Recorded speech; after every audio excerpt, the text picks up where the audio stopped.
This is your union, a band of brothers and sisters from all over Alberta.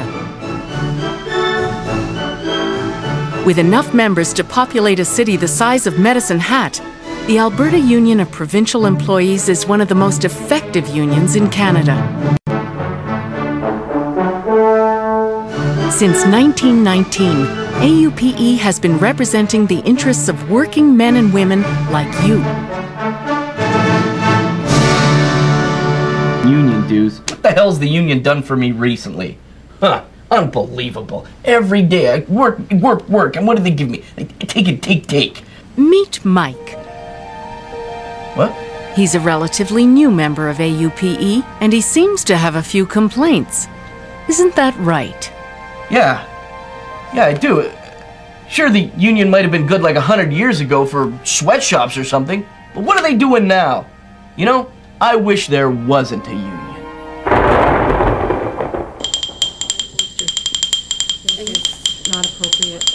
The main purpose of a union is to negotiate collective agreements on behalf of members, and AUPE is constantly negotiating new contracts.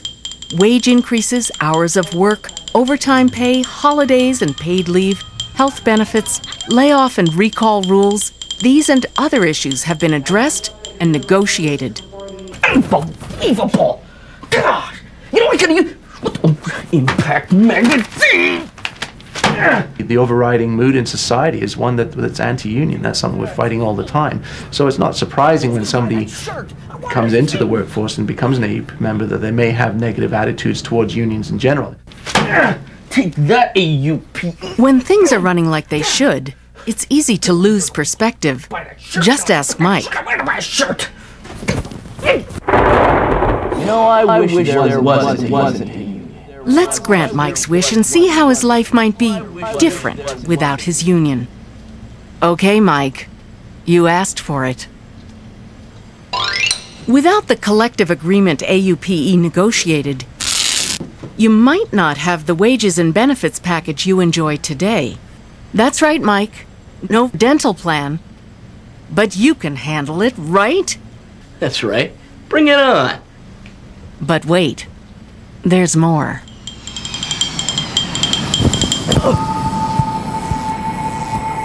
Welcome to your new office.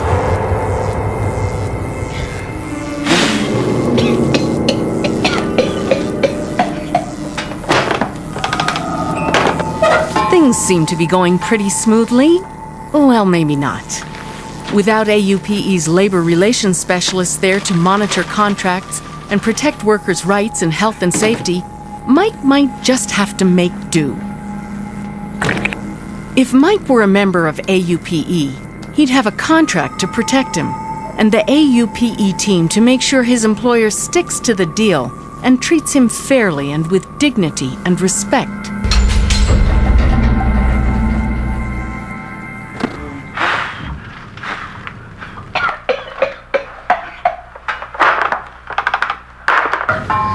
Two words sum up Mike's situation: hellhole. Absolutely. I think he's forgetting about what AUPE's contracts enforce for his rights, and he's losing rights here big time. You just look at the ergonomics of that workstation. He's going to be suffering from real bad neck problems and arm problems pretty quick. And the lighting is really poor. Look at the dust hanging around all the furniture.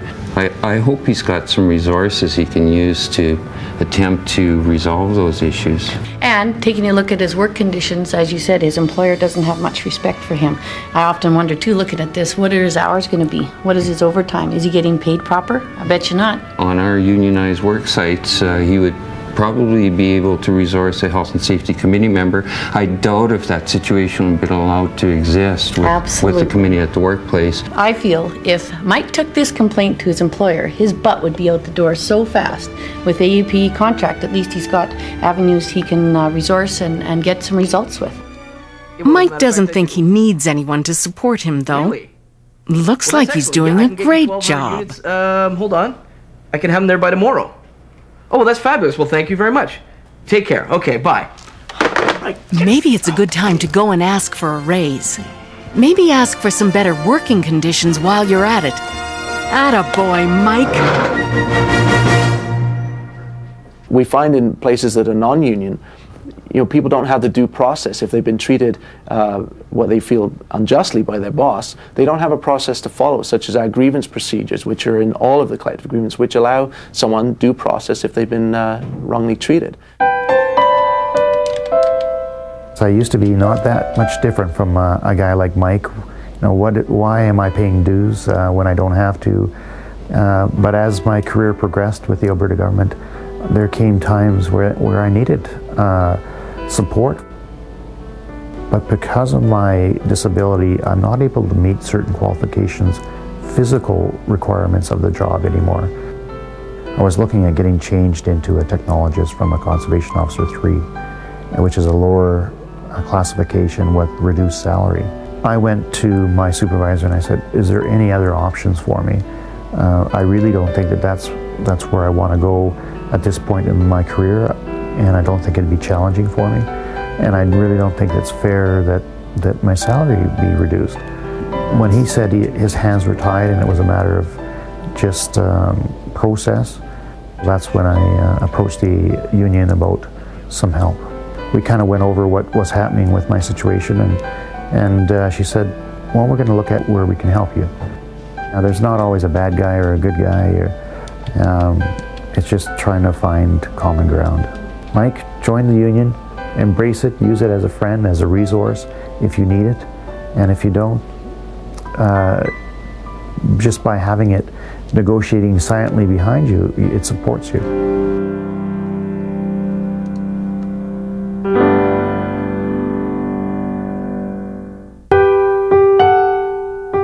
I've never been disabled. I took it out on my family. I took it out on everyone. You don't know where to go. Thank God I had AUPE standing behind me, because without AUPE, I would have never got my benefits. I would have never known what to do. With the help of the healthcare team here, we proved that I was totally disabled, and only with their help was I able to prove this.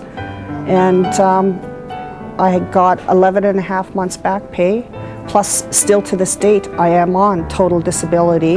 Now I'm being rehabbed and working with the healthcare team on gradually going back to work and modifying my job so I can get back into my profession and do 100% of my job. When I'm talking to the union, they're talking to me as a person. I'm not dollars and cents to the union. I'm Sherry, I'm disabled.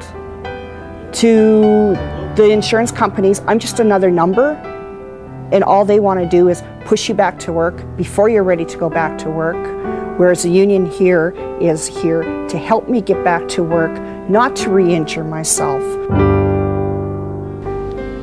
You don't really need the union until you need the union, and by that time you realize it might be too late to realize that that support group is there if you're not involved.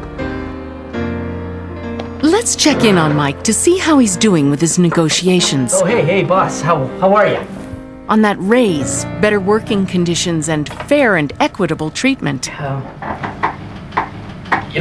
been with this company a long time, and I think I've done some really good things, and I was wondering if I could get a raise. No. Okay, but I think I really... No. But I No. deserve... Okay. No. Now, how... No. What No. about parking? No. Yeah, I No. think... What? No. What No. if... Negotiating on your own isn't working out so well, is it? No. Obviously, if you've got a good relationship with someone, you go and talk to them about your individual needs, but at the end of the day, no boss is going to give each individual what they deserve.